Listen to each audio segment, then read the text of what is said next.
오늘 우리가 읽은 말씀을 가지고 진정한 예배라는 제목으로 함께 말씀의 은혜를 나누고자 합니다. 예배라고 하면 우리가 기독교 안에서 예배는 굉장히 중요한 예식입니다. 이 예배는 유대인들이 하나님 앞에 드렸던 이 제사의 어떤 좀 의미를 갖고 있습니다. 형식은 다르지만 어떤 제사의 의미를 가지고 와서 하나님을 믿는 자들이 하나님 앞에 가장 소중한 것으로, 최선의 것으로 하나님을 높여드리는 행위를 우리는 예배라고 합니다. 그래서 이 예배에 여러 가지 종류들이 있습니다. 근데 예배의 종류 중에 우리들의 가장 익숙한 예배는 오늘처럼 주일날 모여서 드리는 이런 회중 예배예요. 우리 성도님들이 오해하지 않아야 될 것들이 있는데, 이 예배가 잘못된 예배가 있습니다. 잘못된 예배, 어떤 예배가 있냐면, 예를 들면 계엄 예배. 어떤 교회는 새 차 사면 새 차 샀다고 예배드리죠. 그러니까 그 예배가, 이것, 이렇게 개업하게 하시고, 새 차 사고, 새 집으로 이사 가게 그렇게 인도시 하나님 앞에 감사하기 위해서 예배를 드리는 건 괜찮습니다. 그런데 그게 아니라 새 차 사는데 하나님 사고 안 나게 해주세요. 그거는 사실 예배라고 볼 수가 없어요. 왜냐하면 왜 그게 잘못됐냐면, 그거는 사실 우리가 우리나라의 문화, 고사 문화가 있잖아요. 그렇죠? 고사 지내잖아요. 차 사면 차 앞에다 돼지 머리 두고, 새 집 사면 고사 지내잖아요. 근데 그 고사의 의미를 가지고 와서 그냥 예배의 형식으로 그냥 찬송가 부르고 말씀 듣고 하는데, 하나님은 전혀 상관없이 그냥 우리들의 마음의 어떤 안위를 위해서 하는 거는 예배가 될 수 없습니다. 그래서 이사신방도 이사하게 해주셨으니까 그 자리 가운데 우리들의 삶 속에 주인 되신 하나님 앞에 감사하기 위해서 드리는 예배는 예배가 될 수 있지만, 마치 그런 주술적인 의미를 가지고 예배를 드리는 건 잘못됐다라는 것을 우리 성도님들이 기억해 주셨으면 좋겠습니다. 그래서 사실 그냥 이사 예배, 개업 예배가 아니라 모든 예배는 사실 그런 걸 하고 싶으면 감사자가 들어가면 좋겠어요. 그러니까 이사 감사 예배, 개업 감사 예배, 이런 식으로. 그래서 이렇게 인도하신 하나님 앞에 감사함으로 우리가 하나님을 높여드리는 그런 예배가 되어야 됩니다. 그래서 오늘 우리가 읽은 본문 말씀을 통해서 우리가 이 예배에 대해서, 예배가 어떤 것이고 우리가 어떻게 드리는 예배가 정말 성경적 예배이고 하나님 기뻐하신 예배인지 함께 살펴보려고 합니다. 이 예배는요, 그리스도인들에게 있어서 이 예배는 선택이 아니라 의무이자 책임입니다. 왜냐하면 하나님의 창조와 하나님의 구속사역의 목적이 하나님이 영광 받으시기 위함이기 때문에 그래요. 하나님이 세상을 왜 창조하셨느냐? 사람을 왜 창조하셨느냐? 하나님이 창조하신 이유는 딱 하나입니다. 그 사람을 통해서 하나님이 경배를 받기를 원해서 지으신 거거든요. 그래서 하나님이 이 사람을 통해서 하나님의 뜻대로 행할 때 이 사람이 나에게 영광을 돌리는구나, 나를 높이는구나, 경배하는구나, 이것을 알 수 있습니다. 그런데 우리가 알고 있듯이 하나님이 그렇게 하나님을 찬양하고 경배하기 위해서 만든 인간이 어떻게 되죠? 하나님과 같이 되려고 하나님 말씀에 불순종해서 죄를 지었습니다. 그럼 이 죄가 들어오면서 하나님을 예배할 수가 없는 거예요. 경배할 수 없는 거예요. 그래서 하나님이 다시 한번 기회를 주셨습니다. 그 기회가 무엇이냐면 예수 그리스도를 통해서 우리를 구원해 주신 거예요. 하나님이 우리를 구원해 주셨다라는 것은 그냥 제가 늘 강조하지만 우리가 구원받는 건 나 한 사람 천국 가려고 하나님이 구원해 주신 게 아니에요. 우리들을 구원해 주셨다라는 것은 그 구원받은 백성을 통해서 하나님이 영광 받으려고 우리를 구원해 주신 겁니다. 그러니까 하나님의 창조와 하나님의 구속사역의 목적은 하나님이 그 창조된 인간, 구원받은 인간을 통해서 하나님이 예배를 받으시고 경배를 받으시기 위해서 우리를 창조하시고 구원해 주셨다라는 겁니다. 그러니까 우리들의 존재의 목적이 하나님을 예배하는 것이기 때문에 예배는 내가 드리고 싶으면 드리고 말고 싶으면 말고가 아니라 하나님의 창조를 받고 구원을 받은 자라면 누구나 이것은 반드시 하나님께 드려야 될 것입니다. 그래서 오늘 본문은 이렇게 하나님께 구원받은 자들이 어떻게 예배를 할 수 있는지 23절에서 이렇게 이야기합니다. 23절 말씀 같이 한번 읽습니다. 시작. 아버지께 참되게 예배하는 자들은 영과 진리로 예배할 때가 오나니 곧 이때라.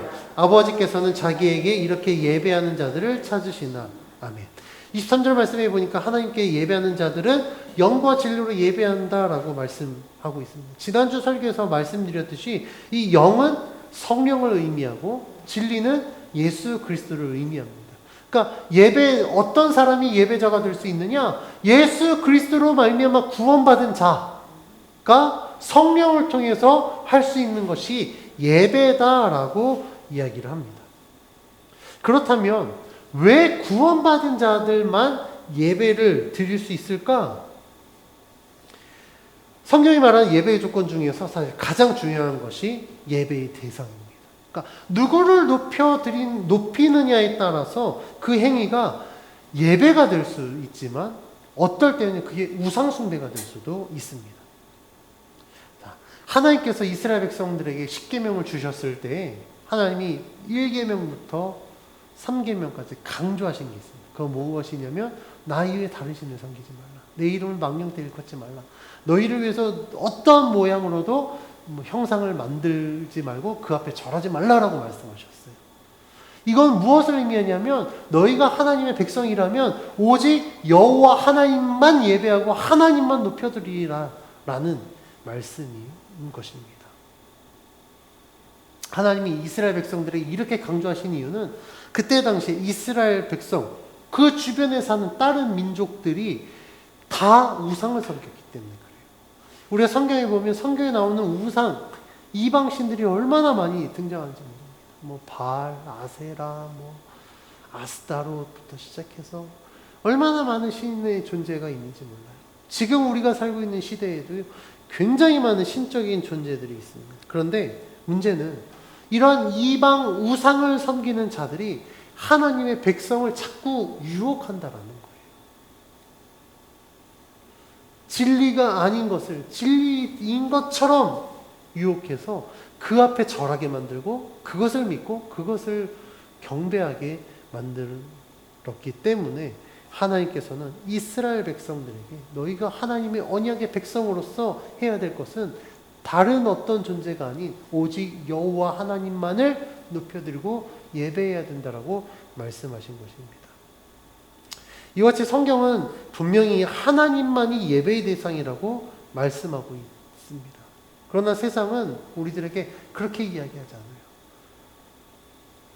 시대가 변하면서 여러 가지 학문이나 사상이 발전하면서 꼭 하나님만이 참된 신인가? 라는 이런 질문들이 생겼고 그 질문에 대해서 나름대로 답을 한 경우들이 굉장히 많이 있습니다. 여러 사상가들이 어떤 종교주의자들이 그런 답을 내놓습니다. 이런 질문을 통해서 이런 답들을 내놓으면서 생겨난 사상 중에 하나가 종교다원주의입니다. 혹시 들어보셨나요? 종교다원주의. 이 종교다원주의란 모든 종교와 믿는 대상은 똑같지만 그 대상을 표현의 방식이 다르다라는 거예요. 예를 들면 우리가 믿는 분은 하나님이시죠. 그렇죠? 유대교는 야훼라고 부릅니다. 이슬람교는요, 알라라고 부릅니다. 힌두교는 시바신이고, 불교는 석가고. 그러니까 이런 식으로 대상은 같은데 각 그 종교의 문화에 따라 이름이 다 바뀐 거야 라고 이야기를 하는 거예요. 그래서 궁극적으로 모든 종교에 다 구원이 있다라고 주장하는 게 종교다원주의입니다. 좀 더 쉽게 말씀드리면 산 정상에 올라가는데 어느 길로 가든 우리는 다 정상을 향해 가고 있어. 길만 다를 뿐이야. 그런데 어차피 다른 곳에 출발하고 다른 길로 가도 나중에는 정상에서 만날 거야 라고 이야기하는 게 종교다원주의라는 거예요. 이런 종교다원주의가 굉장히 합리적인 것 같아요. 굉장히 편합니다. 그렇죠. 그러면 우리는 각자 취향에 따라서, 문화에 따라 알아서 믿으면 돼요. 왜냐면 어차피 한 대상을 믿는 거니까. 그런데 이것은 세상의 이치이지 성경은 그렇게 이야기하고 있지 않습니다. 성경은요, 우리에게 예배의 대상 오직 여호와 하나님 한 분이라고 말씀하고 있어요. 왜냐하면 하나님만이 유일한 창조주이시기 때문에 그래요. 만약에 세상을 하나님도 만들고 누구도 만들었으면 우리가 선택적으로 우리가 섬겨야 될 신을 정할 수 있을 겁니다. 그런데 세상을 창조하신 분은 하나님 한 분이십니다. 그리고 세상을 구원하신 분도 하나님 한 분이세요. 그렇기 때문에 우리의 예배의 대상은 다른 어떤 존재가 아니라 오직 여호와 하나님 한 분이셔야 된다라는 겁니다. 그러면 우리가 그 하나님 예배의 대상을 통해서 예배를 드리는데, 그러면 어떤 예배가 하나님이 받으신 예배인가? 오늘 본문 24절은 이렇게 이야기합니다. 같이 한번 봉독합니다. 시작. 하나님은 영이시니 예배하는 자가 영과 진리로 예배할지니라. 오늘 본문에서 영과 진리로 드리는 예배, 그것이 하나님이 받으시는 예배다라고 말씀하고 있습니다. 본문이 이야기하는 하나님이 받으신 예배의 조건의 특징이 있는데요. 그것은 어떠한 현상적인 요소들이 나오지 않는다라는 거예요. 예를 들면 예배의 환경, 어떤 예배의 도구, 형식, 순서, 이런 것들을 이야기하지 않습니다. 가장 중요한 것 두 가지 이야기했죠. 영과 진리예요. 그러니까 예수 그리스도를 믿는 자가 성령을 통해서 하나님을 높여드리면 그것이 곧 예배다라는 겁니다. 그래서 예수님께서는요, 이 사마리아 여인에게 다음과 같이 말씀하셨습니다. 오늘 보면 21절을 함께 봉독합니다. 시작. 예수께서 이르시되 여자여 내 말을 믿으라. 이 산에서도 말고 예루살렘에서도 말고 너희가 아버지께 예배할 때가 이르리라. 예수님은 사마리아 여인에게 하나님께 드리는 예배는 예배의 환경이나 조건이 중요한 게 아니라 어떻게 예배를 드리느냐, 그리고 누구를 예배하느냐가 중요하다라고 지금 말씀하고 있는 거예요. 그래서 왜 이렇게 예수님이 말씀하셨냐면, 지금 사마리아 여인은 어떤 상황입니까? 여러 가지 결핍이 있었잖아요. 갈급함이 있었습니다.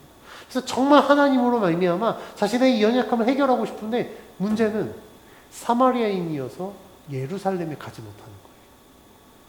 예루살렘에 가서 내가 정말 하나님 기뻐하시는 예배로 예배를 드리고, 그리고 그곳에 임재하시는 하나님을 만나서 내 이 갈급함을 채우고 싶은데 사마리아인이다 보니까 예루살렘에 가지를 못하는 거예요. 그 갈급함만 너무나도 컸던 겁니다.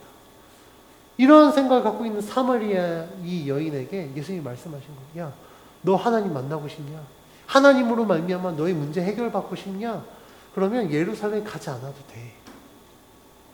예수님의 이 말씀은 사마리아 여인에게 굉장한 복음인 겁니다.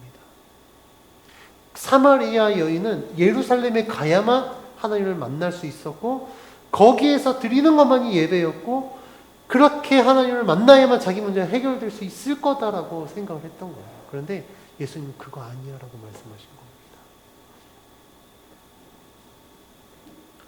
그래서 예수님의 이 말씀은 이 여인에게 굉장한 큰 소망이 되었을 겁니다.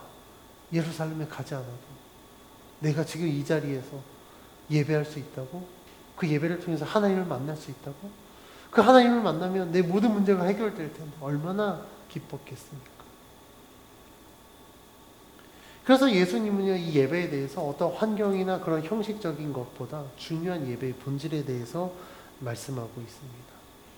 그래서 예수님의 말씀에서 알 수 있듯이 하나님이 받으시는 예배는 예배자가 어떠한 마음, 어떠한 자세로 예배를 드리느냐가 매우 중요합니다. 그래서 기독교 안에서 이 목사이자 유명한 저자로 활동했던 에이든 윌슨 토저라고, AW 토저라고 기록하는 이 토저 목사님은요, 자신의 저서 예배인가 쇼인가라는 책에서 예배 요소에서 4가지에 대해서 이야기하고 있습니다. 예배 요소 첫 번째 요소는 감탄입니다. 그러니까 이 감탄인데, 예배하지 않고 감탄하는 건 가능하다. 그런데 감탄 없이 예배하는 건 불가능하다라고 말씀합니다. 즉, 하나님께 예배를 드리는데, 하나님이 어떤 분이신지 감탄의 감정이 극대화되어 자연스럽게 나오는 행동이 예배라는 거예요. 하나님 정말 위대하신 분이다.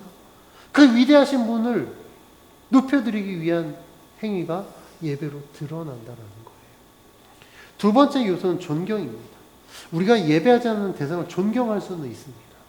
그런데요, 존경하지 않는 자를 예배할 수는 없습니다.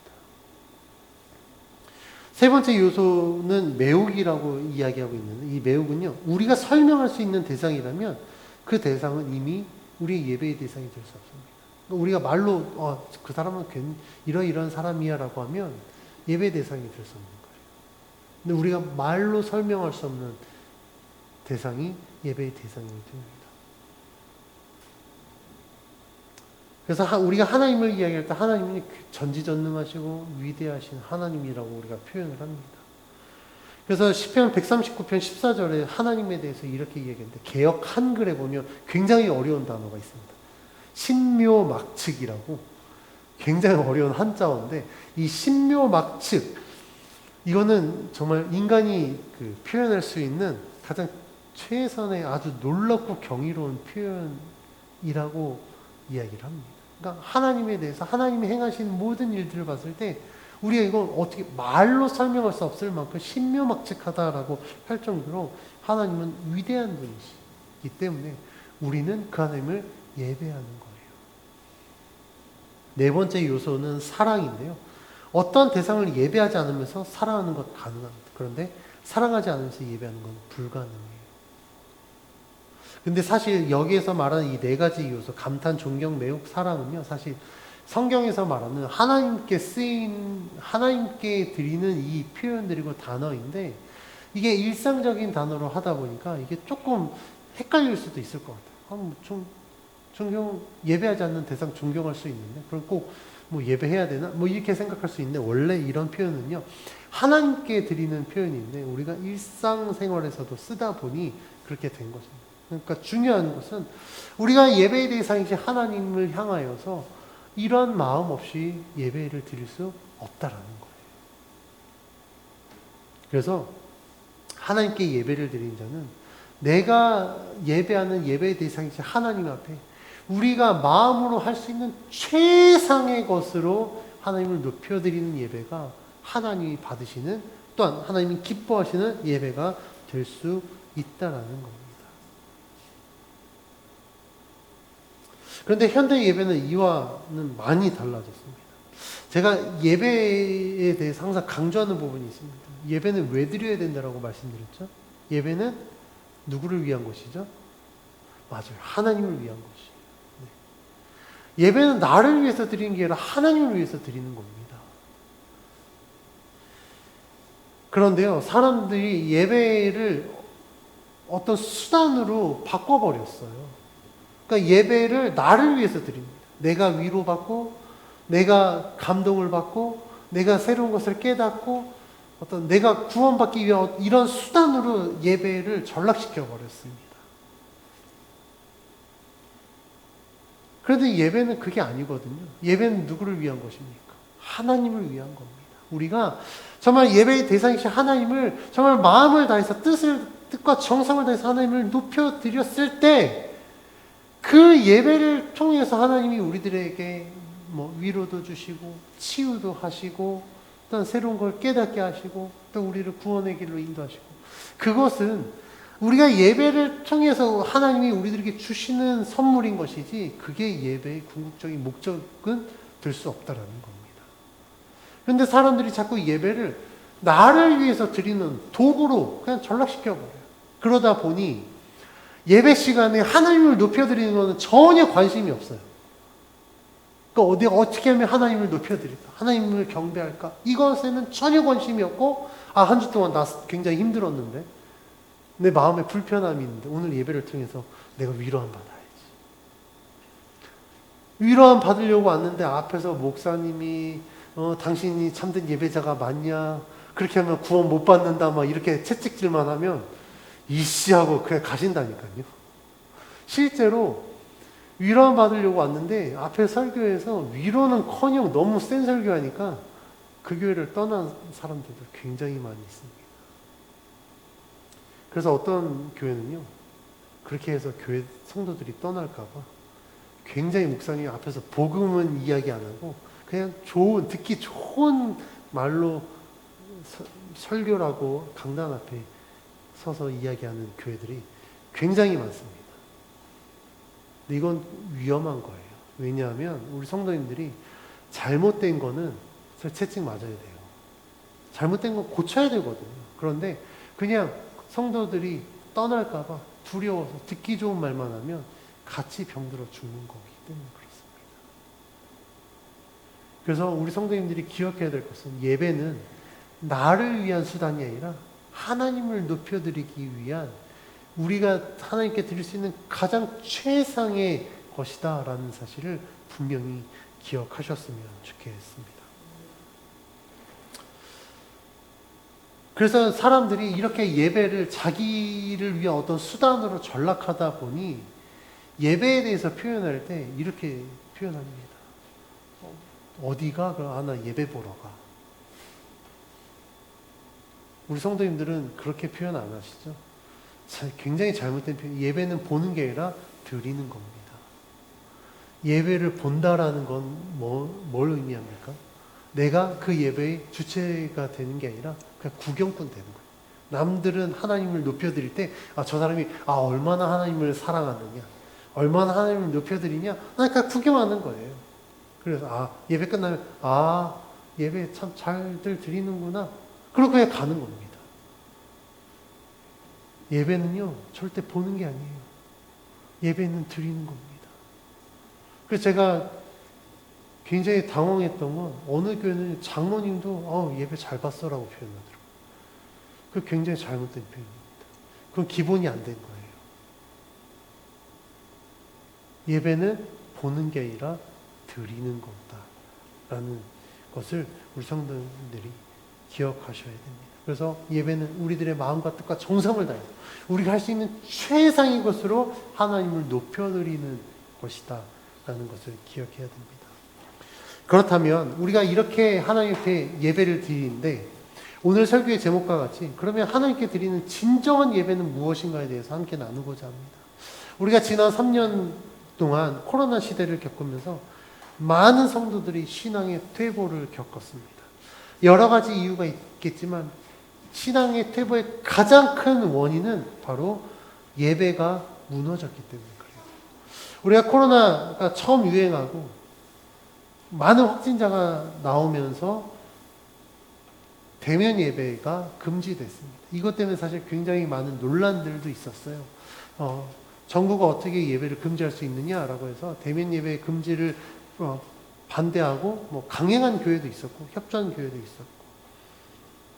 그런데 중요한 건 이 대면 예배가 금지되면서 성도들의 예배 생활이 완전히 무너져 버렸습니다.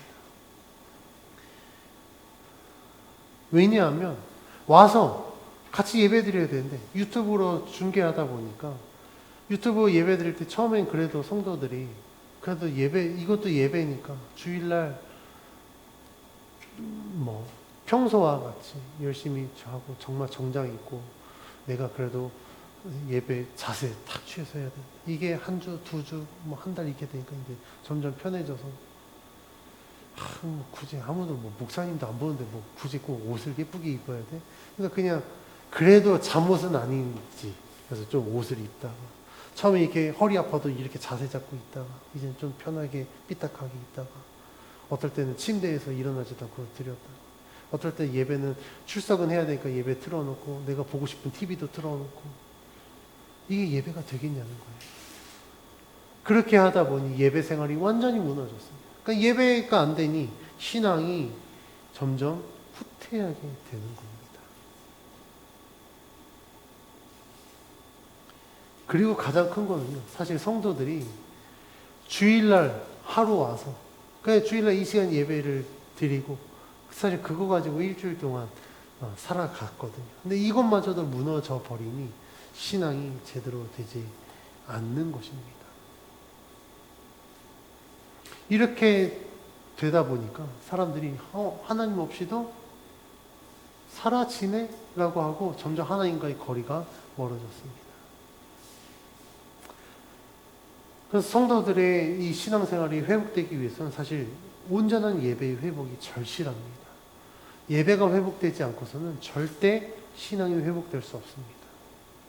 그래서 오늘 본문에서 예수님은요, 사마리아 여인에게 예수님이 말씀하신 것처럼 우리의 예배도 개념의 변화가 필요합니다. 우리 성도님들은 무엇이 예배라고 생각합니까? 대부분은 이렇게 주일날 모여서 드린 예배를 예배라고 생각해요. 예배에는 찬송도 있어야 되고, 기도도 있어야 되고, 설교자도 있어야 되고, 하여튼 어떤 형식을 갖춰서 드리는 게 예배니까 이걸 예배라고 생각합니다. 그런데 성경이 말하는 예배는요, 이것보다 훨씬 더 큰 개념으로 이야기를 합니다. 그러니까 예배의 하나의 어떤 형식으로 이제 주일 예배, 이 회중 예배인 거지, 이것만이 예배는 아니라는 거예요. 그래서 로마서 12장 1절에서 2절은 예배에 대해서 이렇게 이야기합니다. 우리 다 같이 한번 찾아서 봉독해 봅니다. 신약성경 256페이지에 있습니다. 로마서 12장 1절에서 2절입니다.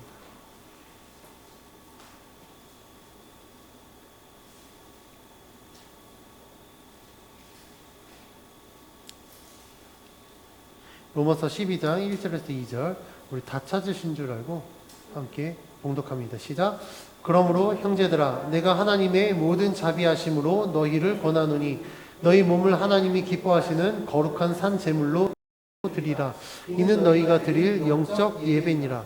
너희는 이 세대를 본받지 말고 오직 마음을 새롭게 함으로 변화를 받아 하나님의 선하시고 기뻐하시고 온전하신 뜻이 무엇인지 분별하도록 하라.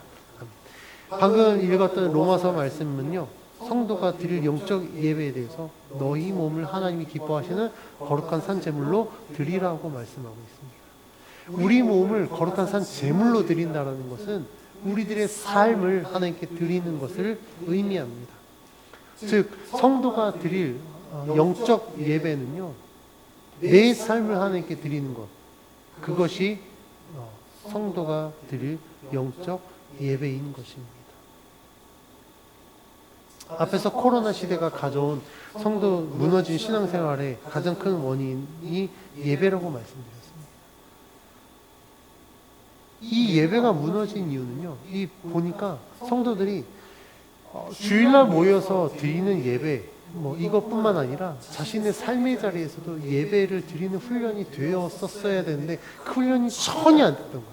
그러니까 주일 성수라는 이 명목하에 교회 안에서, 주일날 교회 안에서 모여진 이 예배에만 너무 집중한 나머지 삶에서 드린 예배가 되지 않다 보니까 주일 예배가 소원해지면서 신앙이 무너지고 하나님과의 거리가 점점 멀어지게 된 겁니다. 그로 인해 우리나라 기독교 인구가 엄청 감소했습니다. 교회에 지금 성도들이 교회를 떠났습니다. 그래서 저는 오늘 이 말씀을 통해서 우리가 우리의 신앙을 지키기 위해서 가장 중요한 것은 우리가 우리들의 삶 속에 하나님 앞에 영과 진리로 예배하는 예배자가 되어야 된다라고 말씀드리고 싶습니다. 이 예배 회복을 위해서 지난 수년 동안 예배 교회 갱신 운동이 일어나고 예배 회복을 외쳤던 굉장히 많은 운동들이 있었습니다.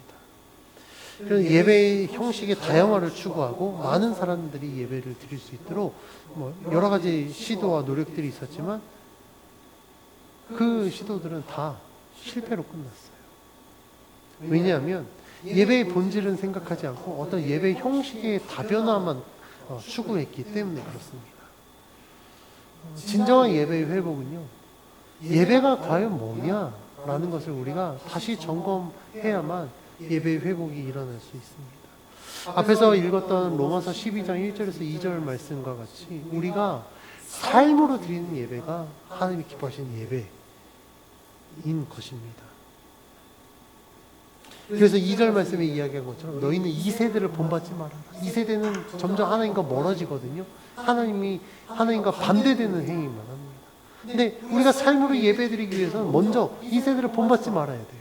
그리고 오직 마음을 새롭게 함으로 변화를 받아 하나님이 기뻐하시고 선하시고 기뻐하시고 온전한 뜻이 무엇인지 분별해서 하나님의 뜻대로 살아가는 것이 그리스도인의 삶이요, 이러한 삶이 곧 하나님께 드리는 예배의 삶이 될 수 있는 것입니다. 그래서 하나님께 드리는 예배는 이 예배당에서 뿐만 아니라 우리들의 삶의 자리에서도 드리는 예배가 되어야 됩니다. 그러면 어떤 예배가 우리들의 삶에서 드리는 예배가 될 수 있을까? 그것은요, 우리가 행하는 모든 행위를 우리가 예배 행위다라고 생각하시면 됩니다. 예를 들면 우리 성도님들 경제활동 하시죠? 그러니까 돈을 법니다. 근데 돈을 왜 버십니까? 내가 잘 먹고 잘 살기 위해서 돈 버는 건 예배가 될 수 없어요. 그런데 이 경제활동을 통해서 하나님께 영광을 돌리기 위해 이 경제활동을 하면 그건 예배가 될 수 있는 겁니다. 돈을 버는 목적도 내가 이걸 하나님이 주신 이 재정을 가지고 주를 위해서 쓰겠다. 다 헌금하라는 얘기가 아니에요. 오해하지 마십시오. 그것을 더 의미 있게. 그러니까 내가 잘 먹고 잘 살기 위함이 아니라 주어진 물질을 어떻게 하면 하나님이 기뻐하시는 일들을 위해서 쓸 수 있을까? 그리고 사업하시는 분들, 만나는 사람들에게 내가 그리스도인으로서 하나님의 영광을 그들에게 보여주면 그것도 예배가 되는 겁니다. 그래서 요즘 육아가 많이 힘든데 육아하시는 분들도 있습니다. 자녀를 키우는데 굉장히 힘들어요. 근데 이 힘든 이유는 내가 낳은 자식 내가 키운다고 생각하면 힘듭니다. 근데 육아도요, 예배가 될 수 있어요. 그게 어떻게 가능할까요? 하나님이 나에게 주신 이 자녀, 주를 위하여서 내가 이 자녀를 키우겠습니다.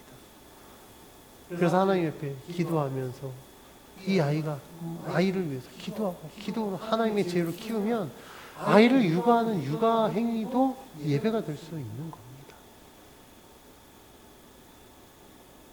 그러니까 우리들의 삶에 있어서 지금까지 나를 위해서 행해왔던 모든 것들을 주를 위해서 행하면 그것이 예배가 될 수 있는 겁니다. 그게 로마서에서 말하는 우리 몸을 하나님이 기뻐하시는 거룩한 산 제물로 드리는 행위가 되는 것입니다. 이와 같이 우리가 일주일에 그냥 한 번 아니면 혹은 두 번 이렇게 그 시간만 예배로 생각해서 예배를 드리는 것과 나의 삶 자체가 예배가 되어서 내가 행하는 모든 일들을 통해 하나님께 영광을 돌린다면 어느 사람의 신앙이 더 건강하고 튼튼하겠습니까? 매일매일 하나님을 위해서 살아가는 이러한 성도의 신앙이 훨씬 더 건강하고 든든할 겁니다. 주일 예배 하루, 기껏해야 저희 교회 예배로 따지면 저희 교회 1시간, 정말 길면 1시간 반이고 대부분 1시간 한 10분, 20분이거든요. 일주일에 1시간 10분, 20분 예배드리고 일주일을 살겠다. 이거는요, 여러 날 일주일에 밥 한 끼 먹고 건강하게 힘내서 일주일 동안 일한다라고 이야기하는 거 똑같아요. 한 끼 먹고 일주일 사실 수 있겠어요? 일하면서? 절대 불가능합니다. 그런데 일하고 돌아서면 배고프잖아요. 그러면 또 어떻게 합니까? 밥을 먹어야 몸에 영양분이 보충되고 또 그 힘으로 또 일을 하고 하는 거 아니겠습니까? 우리들의 영적인 것도 똑같아요.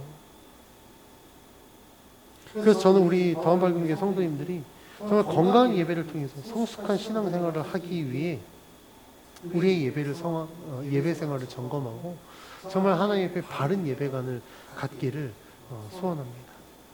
그래서 저는 오늘 3가지로 여러분들에게 말씀드리고자 합니다. 먼저 첫 번째 예배관은 우리의 예배의 대상이 되신 하나님을 제대로 알고 예배를 드려야 합니다. 우리의 예배의 대상, 예배의 목적은 오직 하나님께 있습니다. 하나님은 영이시니 라고 말씀하고 있기 때문에 우리가 예배하는 하나님이 어느 한 곳에 머무시는 하나님이 아니에요. 즉 우리가 어디를 가든지 하나님은 우리와 함께 하십니다. 그러면 우리가 어디에 있든지 우리가 하나님을 높여드리는 모든 것이 다 예배가 될 수 있기 때문에 꼭 예배당에서만 드리는 것이 예배다라고 생각하지 마시고 우리들의 삶의 자리가 하나님께 예배할 수 있는 예배의 자리가 될 수 있다는 것을 기억하셔서 내 삶을 정말 하나님 앞에 올려드리는 거룩한 성도가 되시기를 바랍니다. 어떤 분들은 예배는 굉장히 정말 신실하게 드리는 것 같아요. 그런데 예배당 문 밖에만 벗어나면 이제 내 마음대로 살아요. 그 예배당 들어오기도 그래도 예배당 들어가니까 좀 이렇게 좀 마음가짐도 새로하고 근데 이 문 밖에만 나가면 그럽니다. 그래서 참 안타까운 이야기지만 이 예배당 문 밖에 나가면서 부부들은 부부싸움하고 은혜 받았다고 예배 잘 드리고 나서 문 밖에 나가면 차 타고 집에 가면서 서로 싸우고 애들은 열심히 주일학교 예배 드리고 뭐 했는데 엄마 만나면서 부모랑 자식들이 막 싸우고 그러면 안 된다라는 거예요. 우리들의 삶 속에 어느 곳에서든지 하나님이 함께 하신다라는 생각을 우리가 가지고 정말 그 하나님을 높여드리기 위해서 내 삶을 주님께 드리는 우리 모두가 되어져야 될 줄 믿습니다. 두 번째는요, 하나님 기뻐하시는 예배는 영과 진리로 드리는 예배입니다. 다시 말하면 우리가 예수 그리스도를 믿는 믿음으로 말미암아 성령을 통해서 예배를 드려야 된다는 거예요. 내가 예수 그리스도를 믿지 않고 예배를 드릴 수 있다? 절대 불가능합니다. 예수 그리스도를 믿어야만 그 믿음으로 성령이 우리 안에 거하시고 그 성령을 통해서 우리가 예배할 수 있는 겁니다. 따라서 예배를 드리는 자는 내가 정말 예수님을 정말 그리스도로 믿고 있는가? 나를 구원하신 구원자로 믿고 있는가? 그리고 정말 나를 인도하시는 그 성령을 내가 정말 사모하고 그 성령님을 내 삶 속에 초청하고 있는가? 내가 성령을 따라 예배할 수 있는가? 이것들을 우리가 점검하여서 정말 우리가 예수 그리스도를 믿는 온전한 믿음으로 성령을 통해서 예배하는 예배자가 되어야 됩니다. 그리고 세 번째 가장 중요한 것인데 삶의 자리와 예배의 자리를 분리하지 마시고 나의 삶의 자리가 곧 예배의 자리가 되고 예배의 자리가 삶의 자리가 되어서 정말 하나님이 가장 기뻐하시는 삶을 사는 우리 성도들이 되어져야 될 줄 믿습니다. 하나님이 가장 기뻐하시는 것은요, 헌금을 많이 내는 건 하나님 기뻐하시는 게 아니에요. 교회에서 여러 가지 많은 일을 해서 봉사를 열심히 하는 걸 하나님 기뻐하시는 거 아닙니다. 하나님이 가장 기뻐하시는 건요, 마음으로 정말 마음과 뜻과 정성을 다해서 하나님을 높여드리는 걸 하나님은 가장 기뻐하십니다. 왜냐하면 하나님이 우리를 창조하시고 구원하신 목적이 거기에 있기 때문에 그래요. 그래서 우리 성도님들이 정말 삶 속에서 하나님을 예배하는 거룩한 예배자가 되시기를 주의 이름으로 간절히 축원합니다.